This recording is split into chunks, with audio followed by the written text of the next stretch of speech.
Fuck, $60,000 for tuition? Jeez, why does it have to be so much money? Here, I'll show you a video. It's called The Newsroom. They show you how the price can be lowered. Huh. Hello, welcome to the newsroom. I'm Marshall Udis. And I'm Tom Secor. Tonight's story, college affordability. First discussion on college affordability will be waste. Waste is a major problem in colleges today. For example, athletic programs consume a large portion of colleges' budgets, but how many students actually benefit from these athletic programs? A great example is Duke University's golf team. On average, they spend about $20,000 per player.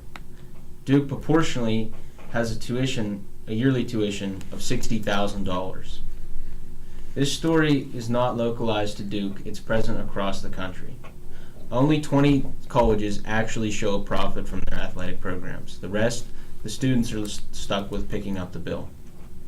Outside of athletics, many schools compete to have an impressive resume with unnecessary items such as expensive architecture, unnecessary technology, and other facilities that look good on paper but go unused. Many colleges even try to hide this by making it very difficult and almost impossible for students to see colleges' actual expenses versus their incomes.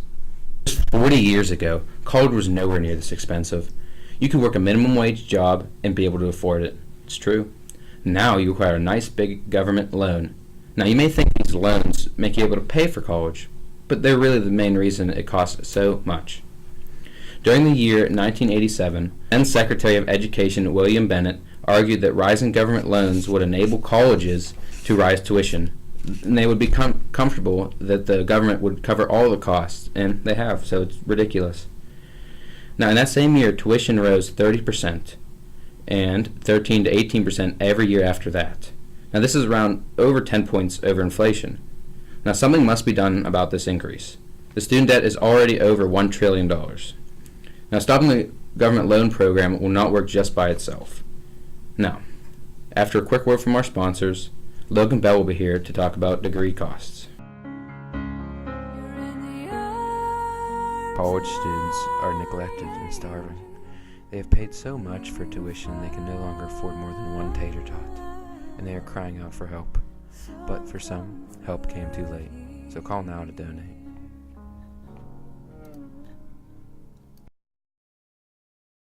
Hi, welcome back. I'm Logan Bell. I'll be continuing next story about college affordability, talking about degrees tonight. In 2016, the average cost of tuition per year is $21,903. This number has gone up 31% since 2008 and will continue to go up every year. To go to a private college, the cost of 1 year of schooling is $32,000, which means a 4-year program will cost $129,000. Even the bachelor's degree, this could take years to pay off. There are other options like public colleges, which will only cost $37,000 for a 4-year program, but the income of degrees may still take a long time to pay off. The average income of a bachelor's degree is $63,000 a year. This can be varied depending on location and the company. For all being in school for 2 years and getting an associate's degree, it still pays very well. The average income of someone with an associate's degree is $52,000. For a master's degree, another year of schooling is required on top of the bachelor's degree. A master's degree pays around the same as a bachelor's degree, but getting a job is much easier. Pay raises will help more often and lower the chance of getting laid off. With the different types of degrees available, it takes a long time to pay the tuition bills. The average amount of time it takes to pay tuition off is 11 years. This is assuming that all the money is needed for college tuition and is borrowed to cover their schooling. And this wraps up tonight's story. Hope you've all learned something informative, and good night. So if they cut out all the waste and all the government subsidies, college would be a lot cheaper. Yeah, that's what I thought too. Oh, cool.